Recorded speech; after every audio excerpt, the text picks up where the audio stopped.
We're being asked to lower the cost threshold. We cannot put this cost structure on that increased demand, or we already are bankrupting Medicare. We'll bankrupt the entire country. So we better get this right.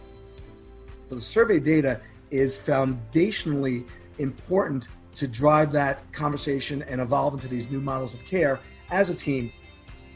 When it comes to cardiovascular care on the organizational level, MedAxiom, an ACC company, understands the challenges your program is facing.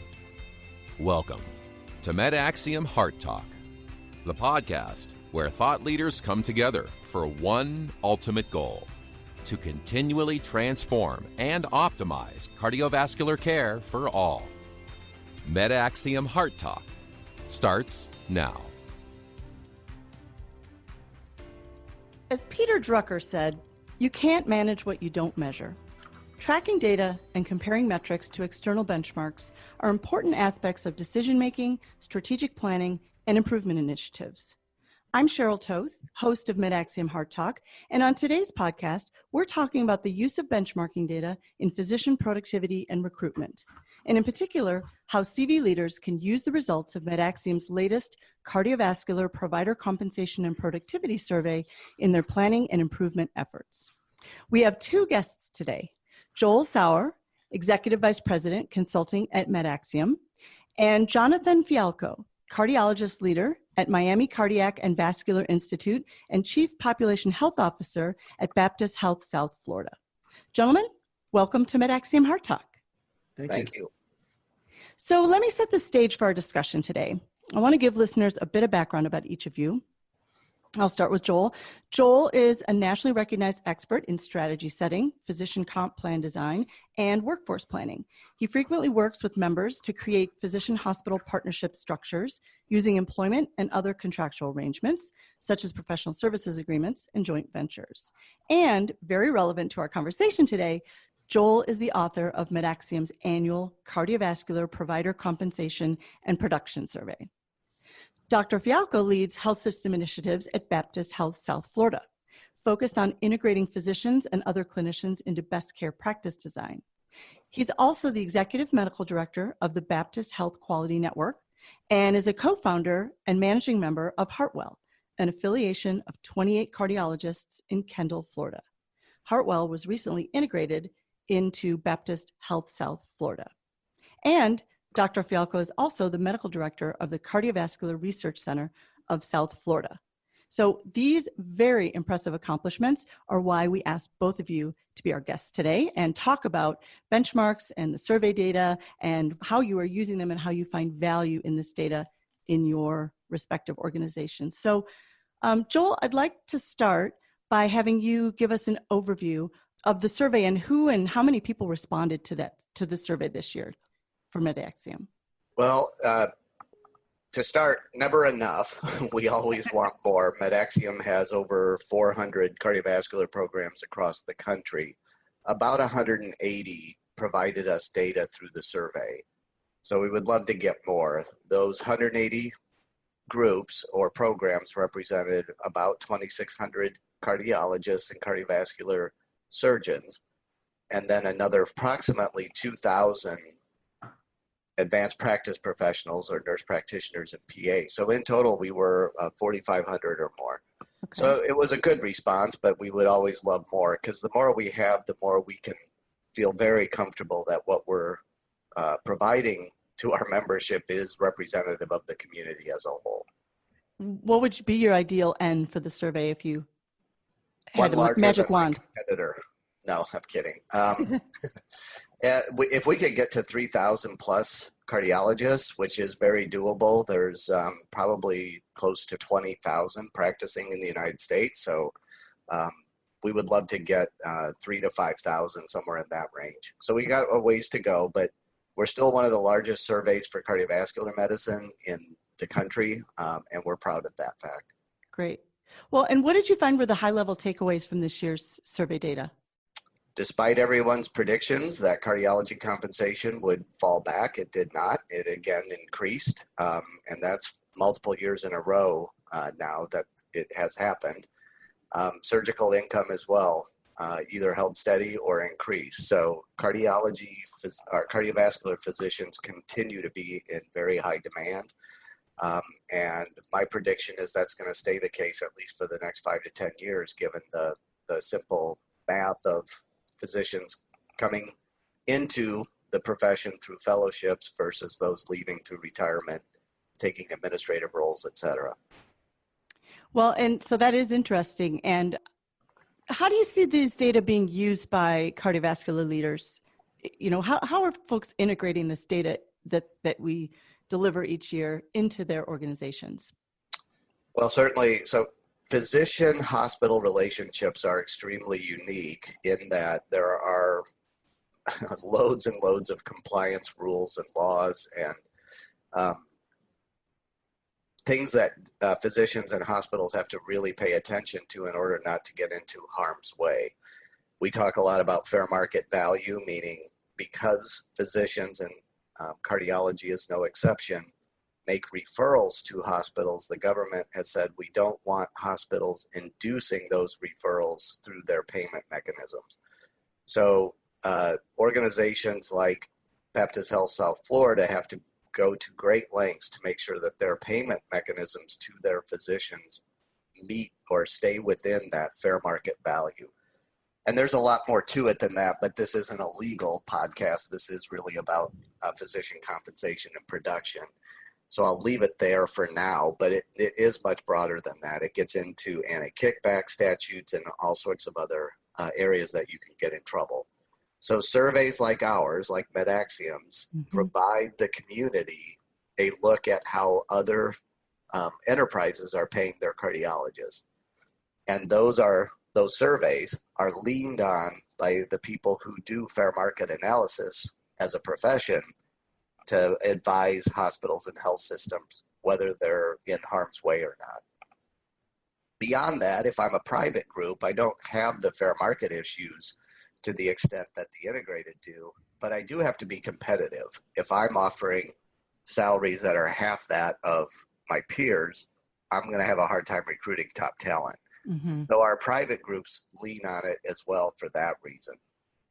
But one of the unique attributes of the MedAxiom survey is it is exclusively focused on cardiovascular medicine. So whereas other surveys just talk about physician compensation and work RVUs, we have 600 additional metrics that go very deep into the practice from a productivity standpoint.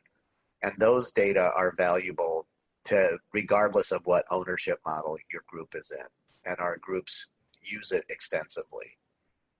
Got it. So the cardiovascular leadership and administrators and leaders of programs can use it for workforce planning, not just cardiologist recruitment, but sounds like for the billing staff and for other staff, there are benchmarks in there that help them know they've got the right number of FTEs, things of that nature? Correct. All right, let me turn over to Dr. Fialkow for a little bit, and I'd like to get the physician input now.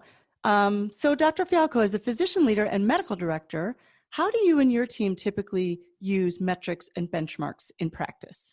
Well, I think benchmarks give us a lot of power when doctors look at each other's performance or when we're trying to recruit.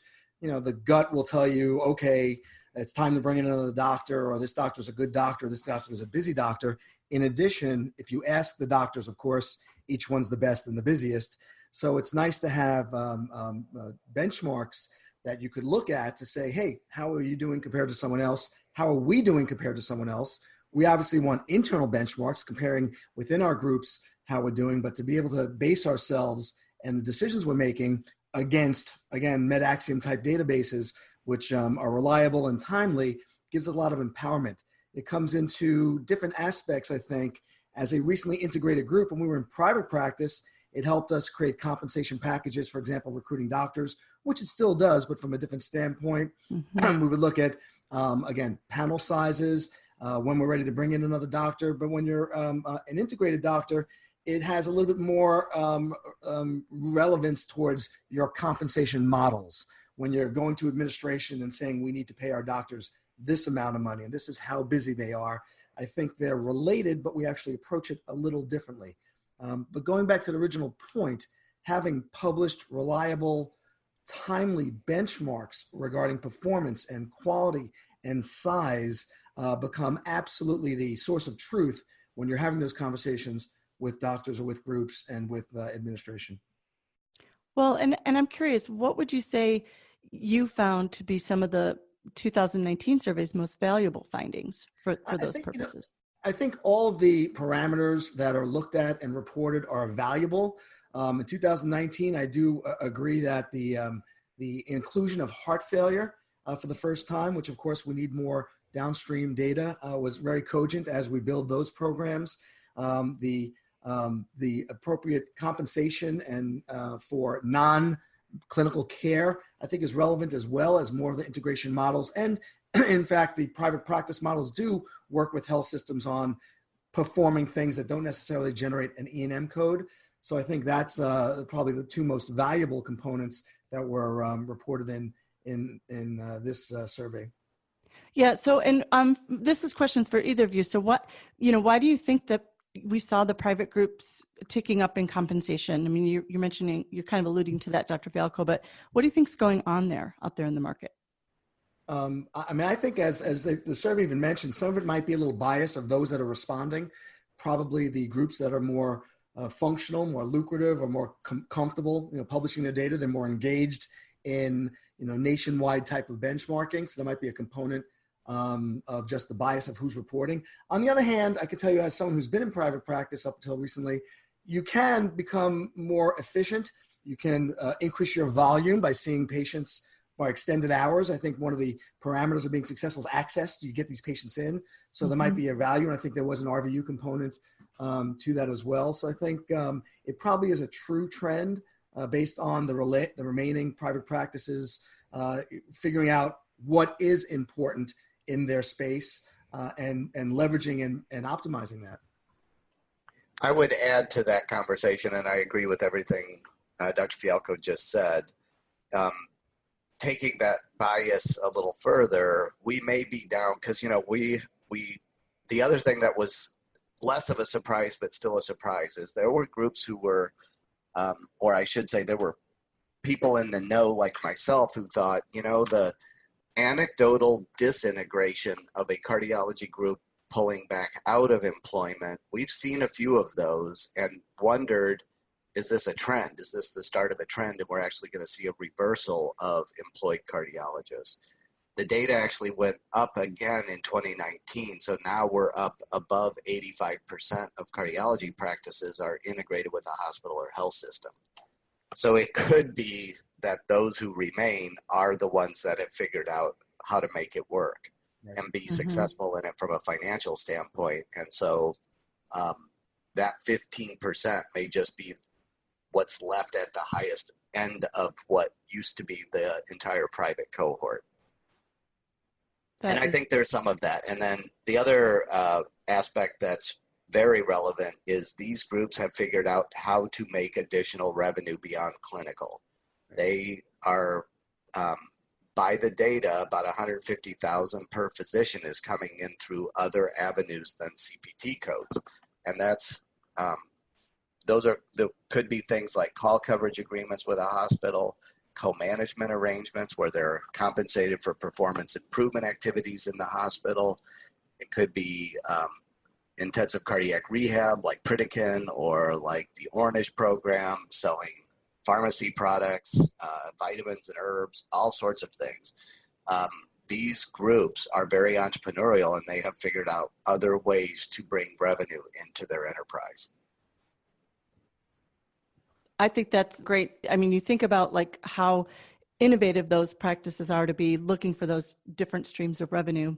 It'll be interesting to see if that number, that 15%, changes up or down next year.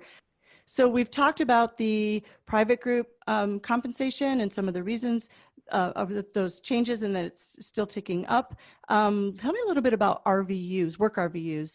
How can the survey data about the work RVUs support the strategies that practices, whether private or employed, are looking at bundled payments and value-based care? Why don't we start with Dr. Fialkow? I'm curious what Baptist is doing if you're having these conversations and how those are playing out and how this data could help. We actually are starting to have those conversations. Our system is starting to move into models in the value-based space, models where cost avoidance can be important to the health of the system. So it's not always applied to the volume of the doctor's patient contacts to specifically RVU. So we use the RVUs as the benchmarks. We use them as thresholds for performance. We use them as an expectation of what the doctor should strive for achieving and compared to each other. But the reality is, as we start moving into the value-based space where the doctors might be more involved in taking care of sicker patients to keep them out of the hospital and to avoid downstream costs, and as a result, they might be spending more time with the patient that might not be reflected in the RVU, or there might be some other aspects of we want to decrease the panel sizes because we want them to spend more time with patients and get the sicker patients in regularly. We find that the RVUs help, and they help define the physician comp, but we're now working towards a portion of their compensation that's not specifically tied to the RVU and looking for other quality / performance in a programmatic approach that can be beneficial. It's not easy. We don't have specific benchmarks for that yet. We're hoping MedAxiom will lead in that space in the near future. But as we move into the value-based space, the RVU does not really apply longitudinally like it does based on how busy a doctor is and how much they should be paid historically. Mm-hmm. Cheryl, the uncomfortable position that we're all in, and it's kind of unfair, but we're being told as an industry we're too expensive, we're not value oriented enough, but we are still 100% paid on widgets. So that juxtaposition, and you can think of a work RVU as a widget. It's every time you ring the bell, you get paid. And I'm not trying to be crass, but I am trying to show we're in this awkward transition period where we know we have to move to value, but the payment system has still remained almost 100% entrenched in fee for service. And so taking a leap of faith with your physician workforce, and cardiology and cardiovascular medicine, as is its history, is way ahead on this. Because a lot of specialties don't even have value data like registries to go to and say what is good medicine. But cardiology is deep in it. Cardiovascular surgery is deep in it. They've had registries longer than anybody and more registries than anybody. So in our world, which is cardiovascular, we do have quality data and value data to hang our hat on. But it's hard to move too far away from work RVUs when that's how we're paid still. And if I could add two components to that, Joel. The first is, I do look at cardiology in a sense at the tip of the spear in that space, because we do have our registries, we do have quality metrics, we do have outcome data, but also we deal with chronic care management. We do drive a lot of costs to the systems, profits to the systems, I could argue, but costs to the payers, whether it's our procedures or our utilization of imaging. So we kind of almost have the best opportunity for performance. And also we have the most experience. The other point I'd make is when you deal with the doctors, the physicians, whether it be primary care, whether it be with ED docs, whether it be with the cardiologists, we know the pressures of the volumes and we know the value proposition, how to perform in it. When we deal with payers, interestingly, they know what they want, but it's the system administrators, the CEOs of the hospitals who are a little bit of a behind because, as Joel used the term widgets, they're based on applying a financial performance to everything done. And that's how they look at their financial state. So we are in this transitionary period, and that's also part of what we are trying to lead in our system. And I think we are poised to take that lead, though when it comes and how quickly it'll come, still remains to be seen. Great. Thank you both. We're going to take a quick break, and we will be right back to continue this discussion. Have you registered for the CV Transform Fall Conference yet? Join hundreds of cardiovascular providers and professionals from across the country. You'll hear presentations from the nation's top thought leaders, get peer-to-peer networking opportunities, and attend interactive educational sessions. Our opening keynote will feature MedAxiom CEO Tim Atterbury and MedAxiom President Dr. Jerry Blackwell sharing their thoughts about transformative opportunities to advance cardiovascular care. Join us October 24th through 26th in Dana Point, California. Learn more and register at cvtransforum.com.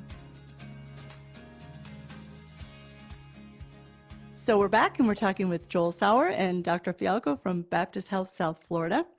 And we were talking a little bit before the break about value-based care and the transition and how difficult it is, since cardiologists are, as many physicians are, still paid on widgets, and yet we're all supposed to be moving toward value-based care. Joel, in the survey, are there any data points or indicators that would help programs and practices as they talk about value-based care and make that transition? Anything in the data that would be useful? Yes, for sure. We started collecting about 5 years ago non-clinical compensation statistics from our membership and from those who participate in the survey. And it's a start. And what we were surprised to find, I guess another surprise that came out of this year's survey, more than half of the groups don't have any compensation or report that they have no compensation from non-clinical activities. And that would include performance improvement, like Dr. Fialkow was describing before the break. So MedAxiom publishes data around hospital and health system performance improvement initiatives, call pay, which, as an aside, hospitals and health systems are loath to pay. They do not like paying separately for call. But we do publish it when it exists, and then medical directorships. We have a few others, but those are the big three. And we would love to get more responses in that category, because our sample size is about a third or even a fourth that of the entire survey. So it gets a little bit dicey from a sample size on how heavy we can hang our hat on that. But it is through those data that our fair market analysts can move the needle and help us get further down that value transition. Because no one wants to be the one who steps too far and gets into a big compliance or legal problem and has significant ramifications and penalties from that. But at the same time, we have to keep pushing the envelope, or we're going to continue to do care like we have been in the past, and we know that's unsustainable. Yeah, and by the way, I do want to mention that all of this data that we've been talking about is available. If you haven't downloaded the survey yet, you can get it for free at medaxiom.com/comp survey. And we will have that in the show notes as well. Joel, I want to just give a shout out to you. You did a webinar recently, and you really dove deep in all these data points and showed slides and all the graphs. And so we're going to also put a link to the replay of that webinar that drills into all this data, and we'll put that in the show notes. So both of those links will be there. Just to clarify, our survey is free to everyone, not just our membership. Some of the resources that MedAxiom has are only available to our members, but that one is free to everyone. Oh, great. So people can share. That's awesome. Yeah, I want to move back over to Dr. Fialkow and ask something that kind of transitions us here from the conversation about value, because on our last episode, we talked to MedAxiom's Ginger Biesbrock, and she was talking about advanced practice provider productivity data from the survey, and talking about the team approach and how that's got to be part of moving toward values. But there's still a long way to go, according to the data, she said, as programs build these teams. So Dr. Fialkow, is somebody working on integrating best care practices in a health system, how could administrators using the survey benchmarks impact change in their programs and those productivity indicators? Sure. So we've been using APPs at various levels of capacity for over 20 years. And there's been a great evolution both in the APP space in terms of what they're allowed to do, work at the top of the license, where their places are in the system. We're starting with an environment which has been also published in the survey for what MedAxiom of an aging cardiologist population. The doctors are older. Some of them are scaling back. We're not replenishing the cardiology supply. No cardiologist has an empty waiting room and doesn't have a waiting list. We have capacity issues. So going back to the original premise of APPs, highly trained nurses and PAs working at the top of their license, they can really perform a lot of independent assessment and treatment. So we are now building towards models of integration, including cardiology providers and APPs, specifically to make the cardiologist more productive, seeing new patients, doing the highly needed procedures, as well as we build around programs, which is really important in the cardiovascular space, developing levels of expertise, decreasing variation in treatments of certain disease states. APPs have really become essential in running those programs, seeing the patients with a more frequent capacity than the cardiology may. So we have really pushed the APP model, going back to the survey, having the argument of less cardiologists needing to see more people, going to the argument of these are the APP productivity numbers and where their places are. We think it'll help drive the ability to hire APPs when it comes to budgets and forecasts. We also think it'll drive a higher compensation to the APPs as we prove how needed they are and how helpful they are and how skilled they are. And I think it will also drive a component of how many APPs would be beneficial in an optimal setting based on the number of patients. So the survey data is foundationally important to drive that conversation and evolve into these new models of care as a team between the providers, the physicians, the APPs, various nursing support services. So we find it extremely valuable. I would just add to that conversation, and everything he just said is clearly right on the money.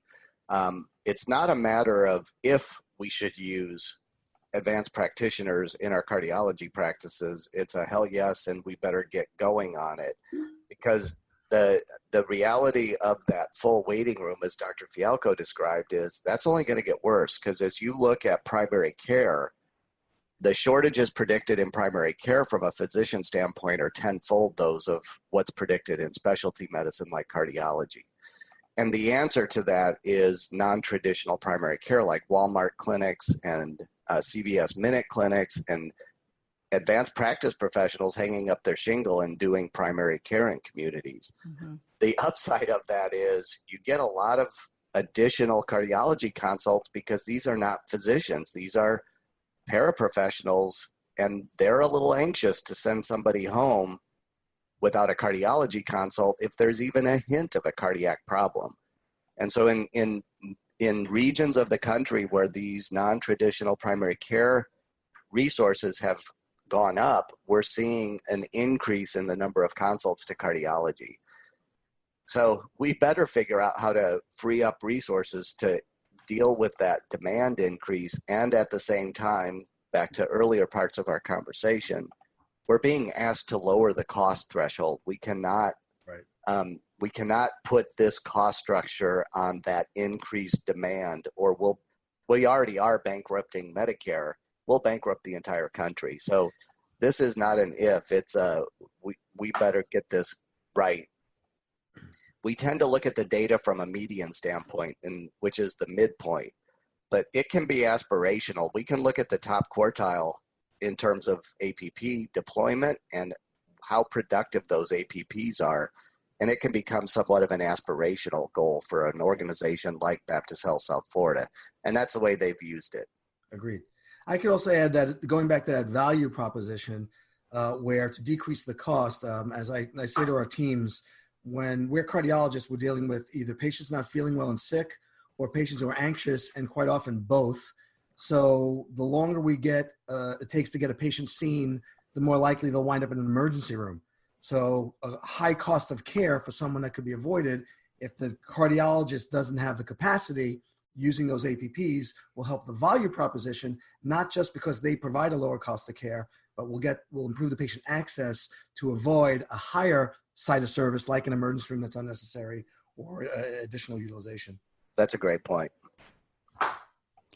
Any thoughts about what you're talking about in terms of building teams and access, and all of this seems to me to go back to having the right people at the right time and recruitment. So any thoughts about how the survey data can be used in recruitment efforts for physicians or other providers? I'll take that in a little slightly different direction, but what we see from the data is utilization of APPs, for instance, is anywhere from 0 APPs in a practice all the way to 2 APPs for every cardiologist. We simply can't have that kind of variability on something that's so critical and is such a well-known best practice for us. We're going to, as an industry, have to figure out how to use these. They're much less expensive than a cardiologist, but they're not inconsequential from a cost standpoint. These are professionals and they get paid pretty well. Mm-hmm. So we still need to use them efficiently. And often what we see in the industry, particularly in the integrated, the employeds and the professional service agreements, is the comp model is completely anathema to utilizing APPs in an effective manner. So we have to get that economic alignment piece right as well. And Dr. Fialkow, why don't you give us your input on how folks could use the survey data in their recruitment efforts, since it includes group composition data in the various subspecialties? So when it comes to recruitment, I think there's two aspects of how the data helps. The first place, when we're talking about recruitment of fellowship graduates, newly minted cardiologists, they're very much aware of their marketability. They're told the same things we are, that there aren't that many cardiologists coming out and it's an aging population. So they have certain expectations of both financial performance and RVU performance. And sometimes it's a little out of the ordinary. Sometimes it might be different from region to region. So I think when I'm talking to recruiting someone from the Northwest and they're coming to South Florida, we have to speak the same language. And I usually revert to the MedAxiom survey benchmark as we have that conversation to make sure we're offering them a fair package and that they understand the circumstances of the region. The other aspect is for workforce planning, as Joel has alluded to in the past, when we look at the capacity of the number of RVUs that we're generating, the number of doctors we have of various disciplines, how many clinical medical cardiologists, how many interventionalists, and we see what the benchmarks are, we can anticipate a growth that will make us say, aha, we're going to need another electrophysiologist in 6 or 8 months. Let's start looking now and have the medical data, have the benchmark data to justify it to our finance departments for budgeting purposes. And I think that's actually critical. We do revert to those benchmark data. They're used down the road for the fair market valuation. So I think as we plan for bringing in doctors, as we look at where we want to expand offices, these are the what we go to say, okay, we have 3 doctors doing such and such RVUs with a 10% growth every 3 months. Man, we better be ready for another doctor, and let's bring that person in sooner rather than be caught with our pants down and really have a capacity issue. The other thing, and this again is a unique attribute of the MedAxiom survey data, is we actually publish some statistics both by age of the physician, and there are significant differences, and that's not a judgment statement, that's just a data fact, and also by the status, because as a cardiologist gets up in the years, the toll of wearing lead and being radiated, taking call, all those things wear, and physicians to extend their careers will come off night call or weekend call. But that has an impact too on what's left in terms of the resources to get the work done. And we publish data that allow groups to look at it and predict, okay, as we see this happening in our practice, here's what that's going to translate into in lost productivity. We better plan for it through our recruitment efforts. And the benchmarking helps, Joel, to add to that is when we have those doctors who, let's say, are coming off call, how do we value the cost of that call to both the rest of the group taking more call and the compensation diminution in that person? And again, your benchmark data really drives that. Yeah. Great, guys, great discussion. I'm going to close by asking each of you, can you give me sort of your 1-minute wrap on why listeners should go, if they haven't already, download the survey and integrate the data? So let's start with Dr. Fialkow. I think most groups and most doctors would look at internal benchmarking, comparing themselves to their immediate peers. Often we're unable to compare ourselves nationally to other external or competitive environments. So I think these data are most valuable, saying how are we doing compared to others? What do we want to strive and aspire to be? And internally to use it for justifying the comp to the doctors, I think is the second component. Excellent. Joel, 1-minute wrap? Dr. Fialkow's answer was so eloquent, I'm going to let him have the final word. I couldn't add anything. Excellent. Dr. Fialkow. The last time I'll be accused of being eloquent. Well, Dr. Fialkow and Joel, really appreciate taking time out of your very busy schedules for this interview today. Thanks for being on MedAxiom Heart Talk. You're welcome. Thank you very much. That wraps up this episode of MedAxiom Heart Talk. Remember to download the provider compensation survey at medaxiom.com/comp survey, and we'll put that link in the show notes as well. If you liked today's episode, and if you're enjoying the new format, please recommend us to a colleague and review us on Apple Podcasts, Google Play, or wherever you get your podcasts. To give us feedback directly or make a suggestion about future guests or topics, send an email to hearttalk@medaxiom.com.